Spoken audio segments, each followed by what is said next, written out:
Hey guys, so I was just talking to my friend on one of the topic that was part of my 28 years, and that just made me realize, okay, another failure.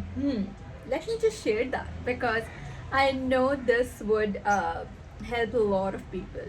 So back when I got graduated in 2020, I was at that time COVID hit, so we all were confined in our homes, just inside, I would say, this box that was walls of our own room. And at that time, of course, finding a job was pretty hard, but hardest part was that just over there being okay with the way things are turning out, the way things had turned out.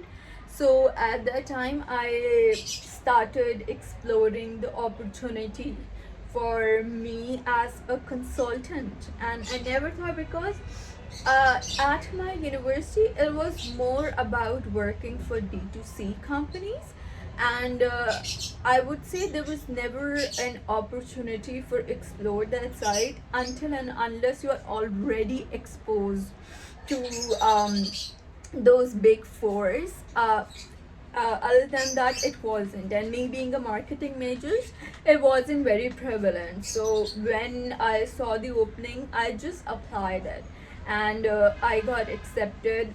I was sent an email that I cleared that first screening test, and then I cleared that game test as well.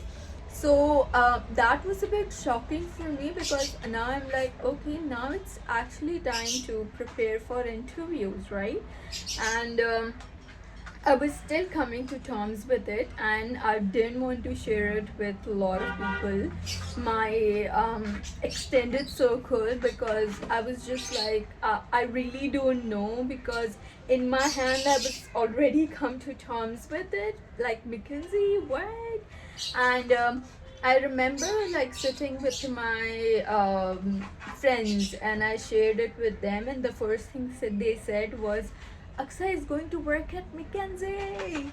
And I was like, okay, but I do remember at that time there was this wave of pressure that, okay, I have, like, this is me. I have to work at McKinsey, because that statement became my own reality, that I have to live by it, because yes, working at McKinsey, so I have to give everything of myself into working, that I get that title. So that just in my subconscious, that became that I have to work hard as I can, right?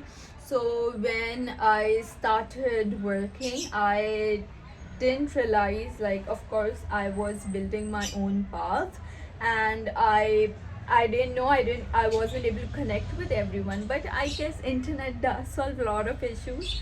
And I subscribed to that website. This was Prep Lounge, I guess, and at that time I subscribed it, and I did these bunch of case interviews with people all around the world, either USA, Europe, every kind of people with different thought process, and just learning from them. And I was able to get so many resources, so many books from them, of Wharton, of Duke, and I don't remember, but the person I am, I'm damn sure I have done all the cases from there. And then I got connected to this group in Pakistan, and we did interviews. We would messages the group. Everyone had different timeline when they would have their interviews, so we would do cases based on that.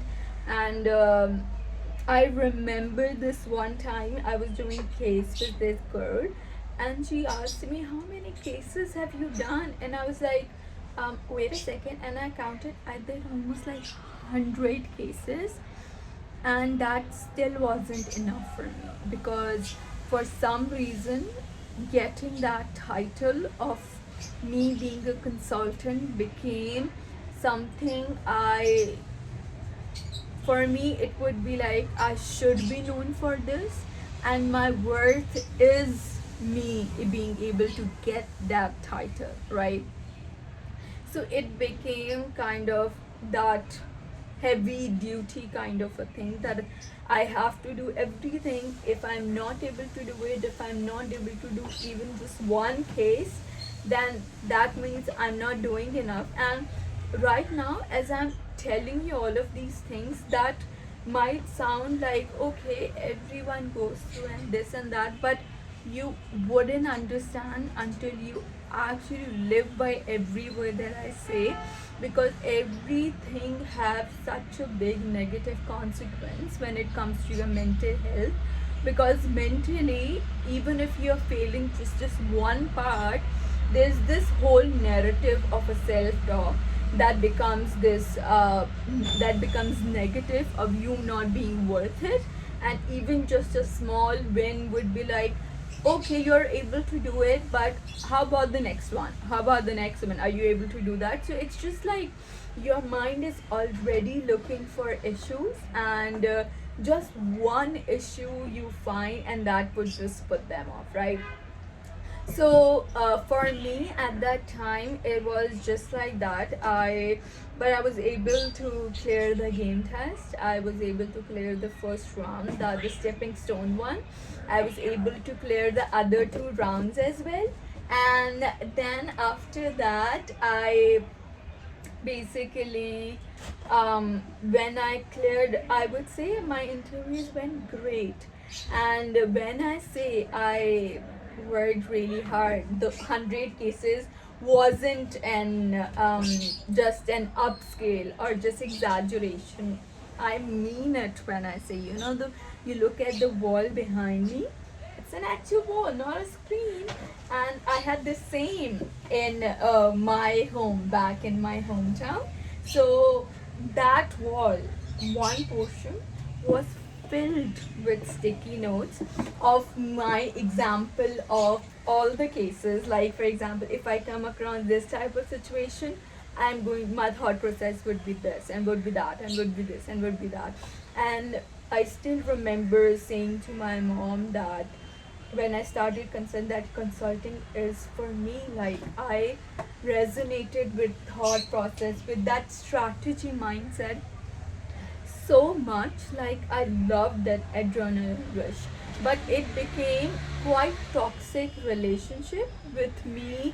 Uh, I would say not understanding the fine line between working hard and fine line between when it start uh, it's not like working hard, it becomes like more about working hard in a more of a toxic way. And that line was totally blurred for me, because this one time I said to my mom that if I didn't get it, I'll lose myself. So then, of course, for me it was blessing in disguise, but maybe for you a part of a judgment, because McKinsey then took 2 months to reply back to most of us.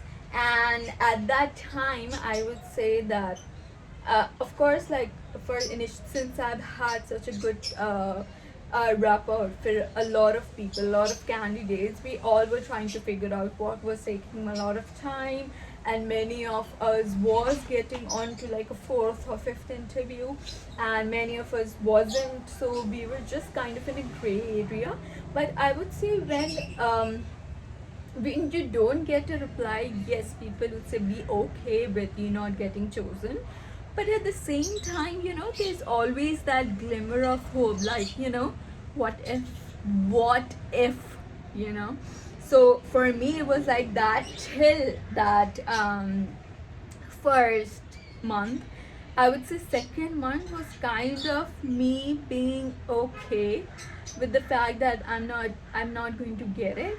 And I still remember that call, and they called me and they told me you weren't able to make it, blah blah blah. And I was okay. Like for me, At first it was like I lose myself, but then it was like, okay, I didn't lose myself. And you don't lose it based on job titles. So that that was really important for me, because I would say at that time I learned that when you are defining yourself from this title or this role that this world gives you, sometimes you just get carried away so much that you think your whole life depends on it.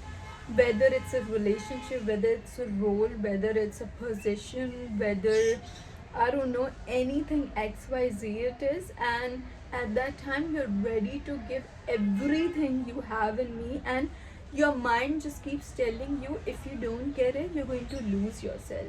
But even if you all just take a step and see all of your failures at the back, you'll realize that you didn't lose yourself.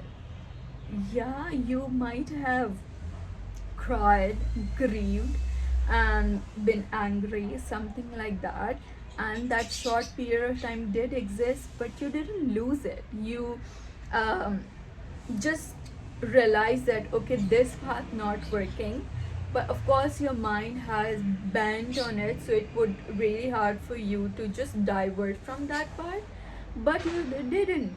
So for me, it was just a realization that um, there are going to be a lot of opportunities. There are going to be a lot of, maybe in this way, people or opportunities or positions or roles, anything XYZ, that for me would seem like is the best thing that could ever happen to me.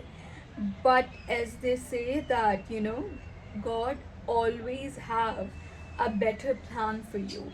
And there is always, like, when you're in the midst of it, you might not see it, you won't be able to realize it.